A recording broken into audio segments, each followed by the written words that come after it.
Le Seigneur soit avec vous. Et avec votre esprit. Évangile de Jésus-Christ selon saint Matthieu. Gloire à toi, Seigneur. En ce temps-là, Jésus disait à ses disciples : « Ne pensez pas que je sois venu abolir la loi ou les prophètes. Je ne suis pas venu abolir, mais accomplir. Amen, je vous le dis, avant que le ciel et la terre disparaissent, pas un seul iota, pas un seul trait ne disparaîtra de la loi, jusqu'à ce que tout se réalise. Donc, celui qui rejettera un seul de ces plus petits commandements et qui enseignera aux hommes à faire ainsi, sera déclaré le plus petit dans le royaume des cieux.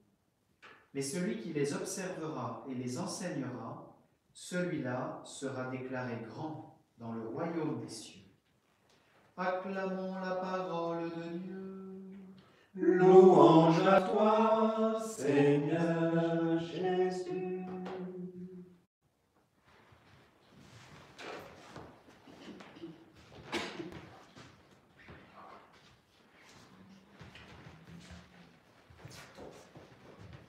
Chers frères et sœurs, la liturgie nous accompagne et ces temps hors de l'ordinaire, exceptionnel, je crois, nous invite à recevoir de manière forte, particulière, la parole de Dieu.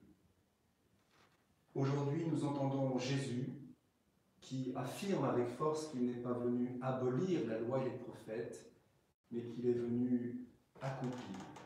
Et ensuite, Jésus a des paroles fortes. Il parle du ciel et de la terre. Avant que le ciel et la terre disparaissent, pas un seul iota, pas un seul trait ne disparaîtra de la loi jusqu'à ce que tout se réalise. À travers cette petite phrase, Jésus évoque l'entièreté de l'histoire. Il renvoie d'abord à la création, au commencement, en ce jour où Dieu créa le ciel et la terre, qui un jour disparaîtront. Et entre les deux, il y a une histoire qui se déroule. Et durant cette histoire, pas un seul trait ne disparaîtra de la loi jusqu'à ce que tout se réalise. Ce tout se réalise jusqu'à ce que ce tout se réalise renvoie à la fin des temps. Je vous dis cela parce que Jésus nous le rappelle aujourd'hui, c'est-à-dire que Jésus englobe, embrasse tous les temps.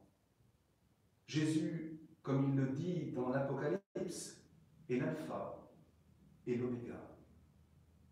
Le deuxième dimanche de Carême, nous avons entendu la transfiguration où Jésus conversait avec Moïse, c'est-à-dire avec la loi, et avec Élie, c'est-à-dire avec les prophètes. Jésus n'est pas simplement quelqu'un qui arrive à un moment donné dans l'histoire, pas simplement un homme bon, pas simplement un homme même exceptionnel.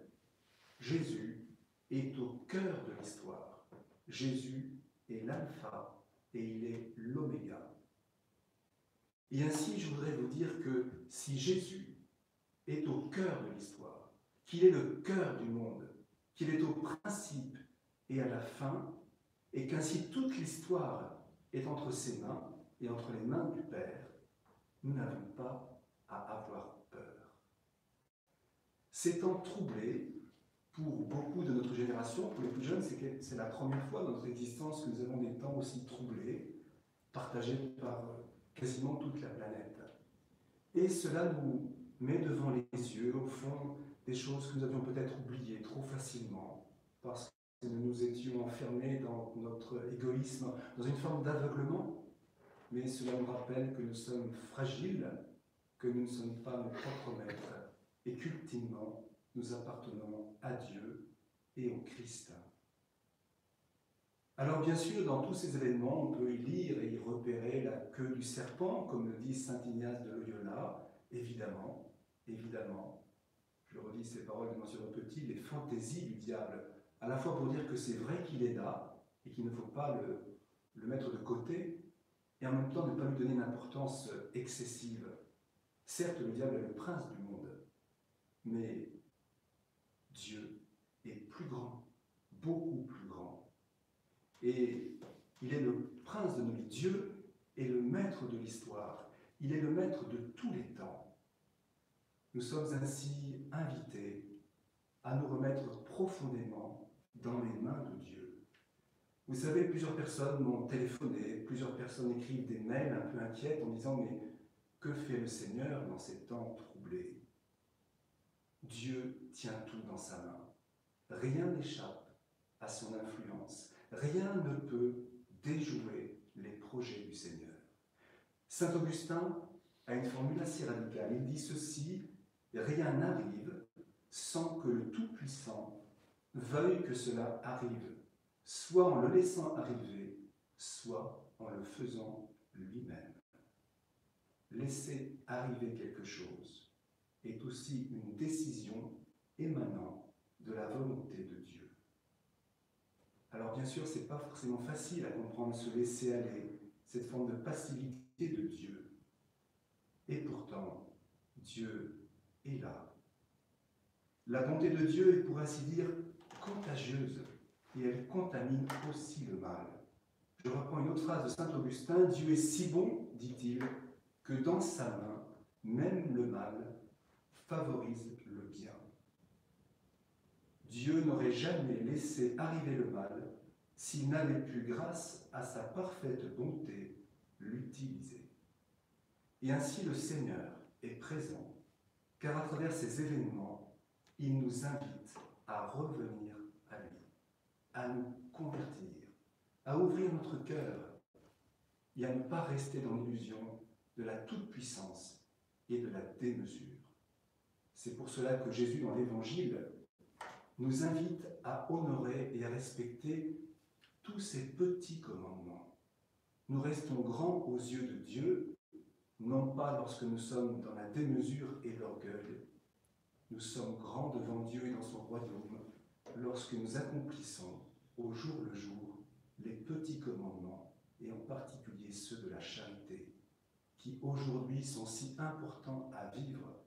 Attention que nous pouvons avoir les uns à l'égard des autres, pas forcément en visitant puisque c'est tellement compliqué, mais en téléphonant, en envoyant un message.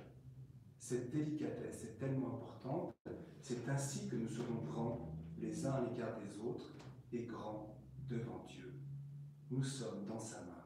Je termine en vous invitant à reprendre la première prière que j'ai dite au début de l'Eucharistie, où nous étions invités à grandir dans la vie avec le Christ et à nous alimenter de la parole de Dieu.